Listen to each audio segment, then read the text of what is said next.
এখন আমরা দেখব কোটা ব্যবস্থা কি। কোটা এটা ঐতিহাসিকভাবে আমাদের সমাজে ছিল।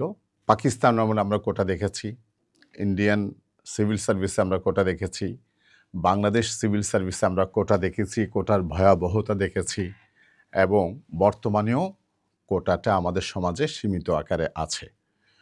কোটা ব্যবস্থাটা কি সেই বিষয়ের উপর আলোকপাত করব আজকের ভিডিওতে। কোটা ব্যবস্থা এটিকে ইংরেজিতে আমরা বলছি কোটা সিস্টেম। কোটা কি বা কোটা ব্যবস্থাটা কি? আমরা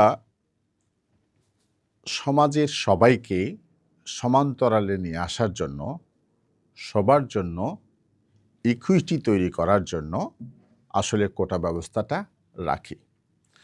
পৃথিবীর সকল সমাজেই, বিশেষ করে গণতান্ত্রিক সমাজগুলোতে আমরা দেখেছি কোটার বিধানটা এক এক দেশে এক একভাবে থাকে। নামের ক্ষেত্রে কিছু পার্থক্য থাকে, কিন্তু কোটার ব্যবস্থাটা সব সমাজ কম বেশি তার প্রয়োজন অনুযায়ী রেখে দিয়েছে বা সংরক্ষণ করেছে। হ্যাঁ, ক্ষেত্রটা বিভিন্ন দেশে বিভিন্ন রকম বিভিন্ন অবস্থায় হতে পারে। আমরা বাংলাদেশেরটা দেখি।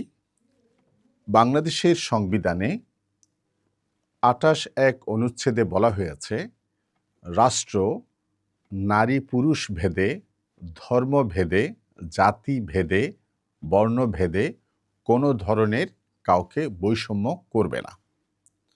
অর্থাৎ আমাদের রাষ্ট্র কিন্তু একটি বৈষম্যহীন, একটি সাম্যের সমাজের স্বপ্ন দেখেছে সবসময়।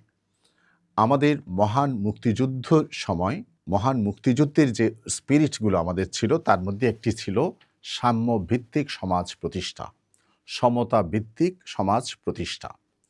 তাই আমাদের সংবিধানে ২৮(১)-এ বৈষম্য অবসানের কথা বলা হয়েছে, সবার ২৮(২)-এ সমতার কথা বলা হয়েছে এবং ২৯তম অনুচ্ছেদে, অর্থাৎ সংবিধানের ২৯ অনুচ্ছেদে বলা হয়েছে, রাষ্ট্র সকলের জন্য সম সুযোগের ব্যবস্থা করবেন, বিশেষ করে সরকারি চাকরি, সরকারি কোনো সুবিধা অথবা রাষ্ট্রীয় কোনো সুবিধা কিংবা জনজীবনে সবাইকে একই সমান্তরালে নিয়ে আসার জন্য, সবার জন্য সমান সুযোগের বিধান তৈরি করার জন্য, পরিস্থিতি তৈরি করার জন্য সমাজের যারা অনগ্রসর সমাজ থাকবেন, যেমন আমাদের এখানে ট্রাইবাল ক্লাস আছে, আমাদের এখানে প্রতিবন্ধী সোসাইটি আছে এবং কিছু কিছু ক্ষেত্রে আমাদের সমাজে নারীরাও অবহেলিত বা পিছিয়ে আছে ধরে নেওয়া হয়। সেই জন্য সংবিধানের ২৯ অনুচ্ছেদে সুযোগের সমতার কথা বলা হয়েছে। এটাকে আবার কন্ডিশনাল করা হয়েছে যে যদি অনগ্রসর ক্লাস থাকে, সমাজের অনগ্রসর অংশের জন্য সুযোগের সমতা তৈরি করার জন্য রাষ্ট্র চাইলে বিশেষ সুযোগের বিধান রাখতে পারবে।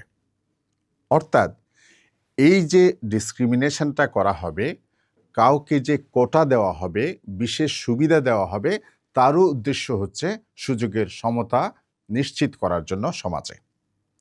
আমরা ২৪ সালে বৈষম্যহীন সমাজের জন্য আমাদের তরুণদের, ছাত্র সমাজের ব্যাপক গণ অভ্যুত্থান দেখেছি। সুতরাং বৈষম্যহীন সমাজ নির্মাণ আমাদের রাষ্ট্রীয় একটা টার্গেট, আমাদের একটি সাধারণ স্বাভাবিক চাওয়া। এখন এই স্বাভাবিক চাওয়ার ক্ষেত্রেও সমতা যদি দেওয়া হয়, এই সমতা সবার দৌড় তো একই জায়গা থেকে শুরু হচ্ছে না, হবে না, কারণ সমাজের এটাও বাস্তবতা যে সমাজ সমতল নয়।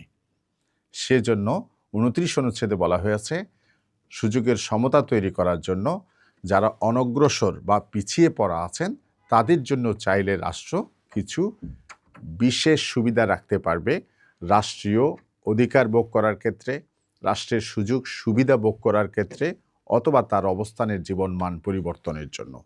এটাকে আমরা বলি পজিটিভ ডিসক্রিমিনেশন। আমাদের সমাজে যেটাকে বলা হচ্ছে কোটা সিস্টেম, এটা বলা হয় বাংলাদেশে।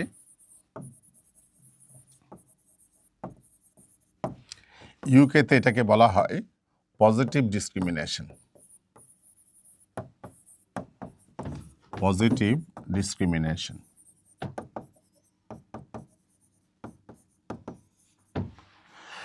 ইউএসএ তো দেখা যায় এটা আছে। ইউএসএতে এটাকে বলা হয় অ্যাফার্মেটিভ অ্যাকশন। Affirmative action.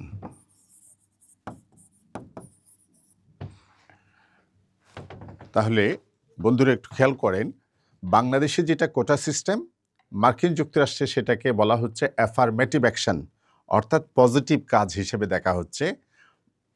যুক্তরাজ্যে সেটাকে বলা হচ্ছে পজিটিভ ডিসক্রিমিনেশন, অর্থাৎ এটা ডিসক্রিমিনেশন স্বীকার করে নিয়ে বলা হচ্ছে এই ডিসক্রিমিনেশনটা করা হয় পজিটিভলি। একইভাবে বাংলাদেশের সংবিধানের 29 নম্বর অনুচ্ছেদে বলা হয়েছে পিছিয়ে পড়া কিংবা অনগ্রসর অংশের জন্য রাষ্ট্র চাইলে বিশেষ সুযোগের বিধান তৈরি করতে পারবে। এই যে বিশেষ সুযোগের বিধান, এটাই হচ্ছে কোটা সিস্টেম। বাংলাদেশে 2018 সালের আগ পর্যন্ত সরকারি চাকরিতে কোটা সিস্টেমের একটা ভয়াবহ নেতিবাচক প্রভাব আমরা লক্ষ্য করেছি। সেখানে 30% মুক্তিযোদ্ধাদের সন্তান এবং অথবা তাদের নাতনি যারা থাকবে তাদের জন্য কোটা ব্যবস্থা রাখা হয়েছিল।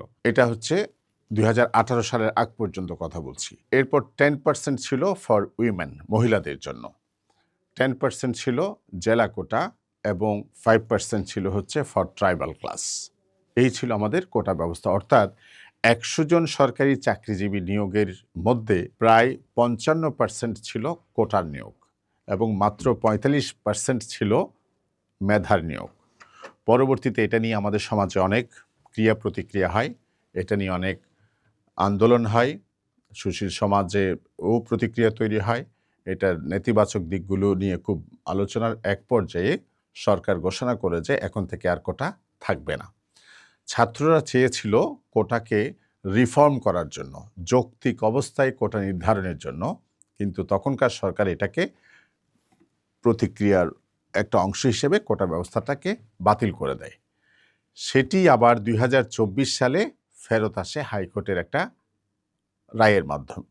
পরবর্তীতে আমাদের এখানে ভয়াবহ একটা গণ-অভ্যুত্থান, এটাকে কেন্দ্র করেই একটি রাজনৈতিক একটা বড় ঘটনা ঘটে, গণ-অভ্যুত্থান হয়। এর প্রেক্ষিতে ওই সময়ে মহামান্য সুপ্রিম কোর্ট থেকে বলা হয়েছে এখন থেকে কোটা নির্ধারণ হবে 93 ভার্সেস 7, অর্থাৎ মেধার জন্য কোটা হবে 93%, মেধাভিত্তিক নিয়োগ হবে 93%,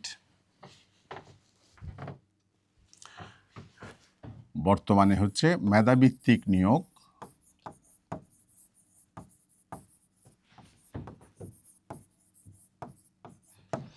93% এবং কোটা ভিত্তিক নিয়োগ 7%। এই 7% আবার কয়েকটা ভাগে বিভক্ত। এখানে 1 নাম্বার মুক্তিযোদ্ধার সন্তান,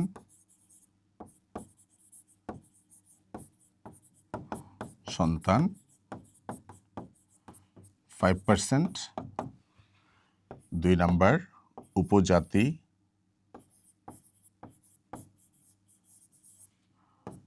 1% এবং 3 নাম্বারে হচ্ছে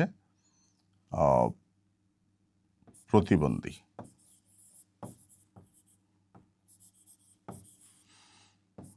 1%।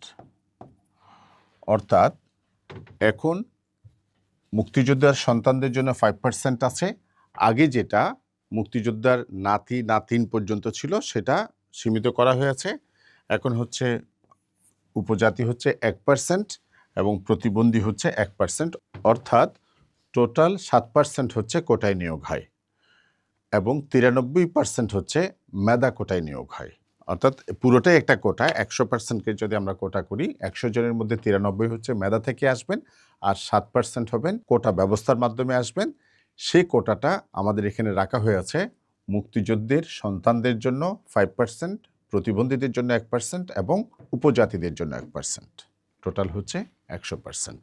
আশা করি আপনারা বুঝতে পেরেছেন। ধন্যবাদ।